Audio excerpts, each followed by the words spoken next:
வர்ஷினி, இந்த சாரில நீ ரொம்ப அழகா இருக்க. இப்பவே உன்னை அந்த சேர்ல உட்கார வச்சு சந்தனம் வச்சு வளையல் எல்லாம் போட்டு விடணும்னு எனக்கு ஆசையா இருக்கு. உண்மையை சொல்லணும்னா எனக்கும் இந்த மாதிரி 3வது மாசம் ஃபங்க்ஷன் கொண்டாடணும்னு ஆசையா இருக்கு. அந்த ஃபங்க்ஷன்ல ராகவ் என் பக்கத்துல இருக்கணும். எனக்கு வர சொந்தக்காரங்களெல்லாம் பார்த்து பார்த்து ரிசீவ் பண்ணணும். என் சந்தோஷத்தை பார்த்து அத்தையும் அம்மாவும் ரொம்ப சந்தோஷமா இருக்கணும். கை நிறைய வளையல் போட்டுக்கணும். மாங்காய் சாதம், புதினா சாதம்னு 3வது மாசத்துக்கு அம்மா சமைச்சு எனக்கு ஊட்டி விடணும்னு நிறைய ஆசை இருக்கு. ஆனா ஆசைப்படுற அளவுக்கு எதுவுமே ப்ராப்பரா நடக்கலையே. ஹே, இது பாரு, உன்னோட ஆசை எதுவா இருந்தாலுமே அது அக்கா நான் உனக்கு நிறைவேற்றி கொடுப்பேன். என்ன நம்பு. இசை, சீக்கிரம் ரெடி ஆயிவாமா. அக்கா உன்னதான் கூப்பிடுறாங்க. போலாமா? சரி. அப்ப நாங்க 2 பேரும் யாருக்கும் தெரியாம வெளிய போனப்பதான், ஐயோ பாவி பாவி பாவி பாவி, இப்படி பண்ணிட்டேடி, குடும்ப மானத்தையே வாங்கிட்டேடி. வந்த இடத்துல இப்படி அசிங்கமாயிடுச்சு. என்னால எப்படி வெளியில தலை காட்ட முடியும்? உன்னை பெத்து வளர்த்ததுக்கு எங்களுக்கு இவ்வளவு பெரிய தண்டனையா? சொல்லுடி சொல்லு. காயத்ரி, போதும், நிறுத்து. படிக்க அனுப்புற பொண்ணு அவ என்ன பண்றா ஏது பண்றான்னு கவனிக்காம விட்டுட்டு இங்க வந்து அடிச்சு என்ன பிரயோஜனம்?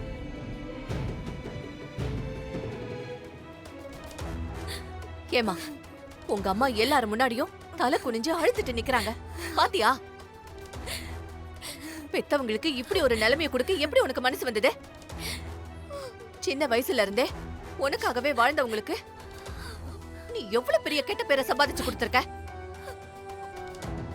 இங்க எல்லாத்துக்கும் ஒரு வயசு இருக்கு பிரியா. உன்னை படிக்க வைக்கிறவங்களுக்கு உன்னை காலத்துல கல்யாணம் பண்ணி வைக்கவும் தெரியும். ஆனா நீ நினைக்கவே கேவலமா இருக்கு.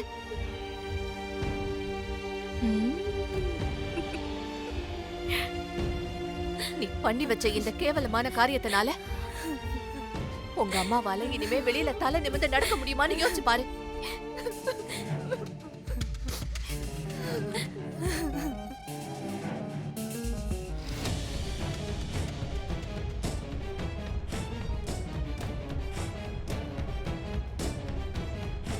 இந்த ஜெனரேஷன் பசங்களுக்கெல்லாம் கொஞ்சம் கூட அப்பா அம்மாவோட கஷ்டம் புரியறதே இல்ல, அவங்கள மதிக்கிறதும் இல்ல.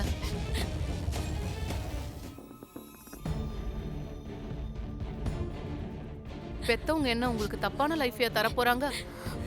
நீங்க பண்ற தப்பால பாவம் பெத்தவங்க தான் தெருவுல வந்து அவமானப்பட்டு நிக்க வேண்டியதா இருக்கு. ஏமா, உன்னை படிக்க வச்ச அப்பா அம்மாக்கு உனக்கு நல்ல வாழ்க்கை அமைச்சு கொடுக்க தெரியாதா? இப்படி ஒரு தப்ப செஞ்சுட்டு பெத்தவங்க வெளியில தலை காட்ட முடியாம எவ்வளவு அசிங்கப்படுவாங்கன்னு நீ கொஞ்சமாவது யோசிச்சு பாத்தியா பிரியா?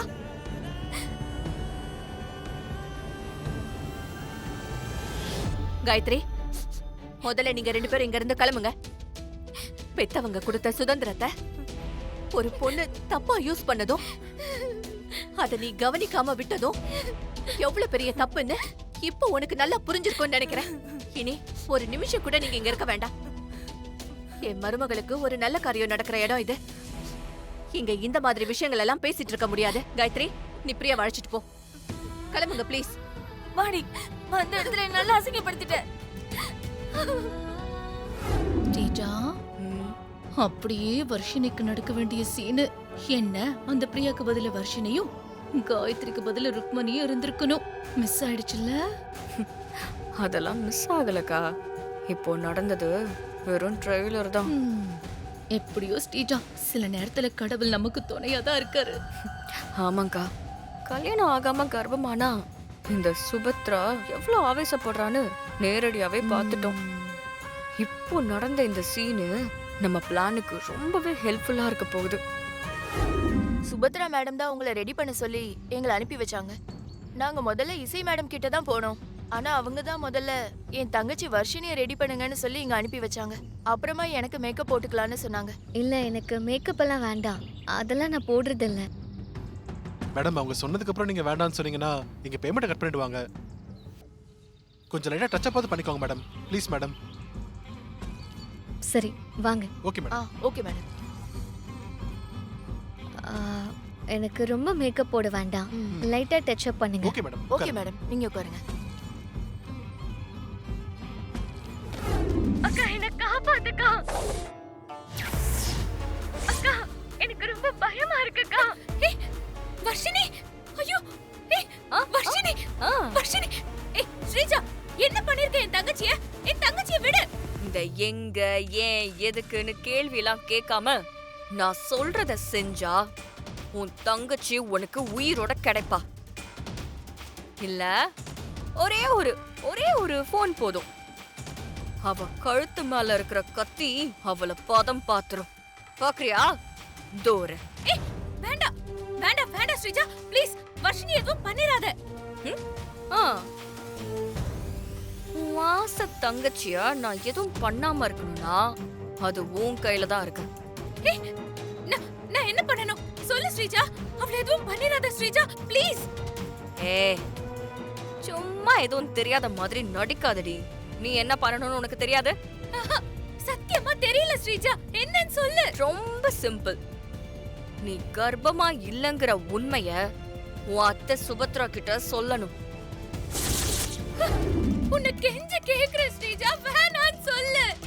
அப்போ அத்தை கிட்ட போய் உண்மையை சொல்றீ. சொல்றேன் ஸ்ரீஜா, சொல்றேன். நீ வர்ஷினிய எதுவும் பண்ண வேண்டாம்னு கால் பண்ணி சொல்லு ஸ்ரீஜா. நான் இப்பவே போய் அத்தை கிட்ட எல்லா உண்மையும் சொல்றேன். முதல்ல நீ இருக்கிற உண்மையை சொல்லு. நீ உண்மையை சொன்ன அடுத்த நிமிஷம் உன் தங்கச்சியை விட்டுடுறேன். போனை கட் பண்ணாம லைன்லயே இருங்க. இந்த இசை சுபத்ரா கிட்ட உண்மையை சொல்லணும். இல்லன்னு வெச்சுக்கோ, அவளை கொன்றுங்க. Okay madam. ஸ்ரீஜா வேண்டாம் வேண்டாம், நான் சொல்றேன். போ. என்ன எதுக்குடி பாக்குற? போய் உங்க அத்தை கிட்ட உண்மையை சொல்லு. போ பங்கஜம், போய் உட்காரு. உள்ள போய் உட்காருங்க. சுபத்ராமா நமஸ்காரம். வாங்க வாங்க. என்ன சொன்ன டயத்துக்கு முன்னாடியே வந்துட்டீங்க? அம்மா இது நம்ம வீட்டு விசேஷம் இல்லையா, அதான் சீக்கிரமாவே வந்துட்டேன். சரிங்க ஐயா, நீங்க போய் விசேஷத்துக்கு தேவையான ஏற்பாட்டெல்லாம் பண்ணுங்க. ஏதாவது வேணும்னா என்கிட்ட கேளுங்க. சரிங்க அம்மா, நான் போய் நீங்க போங்க. போ, போய் சொல்லு. அத்தங்க நிக்கிறாங்க பாரு, போ.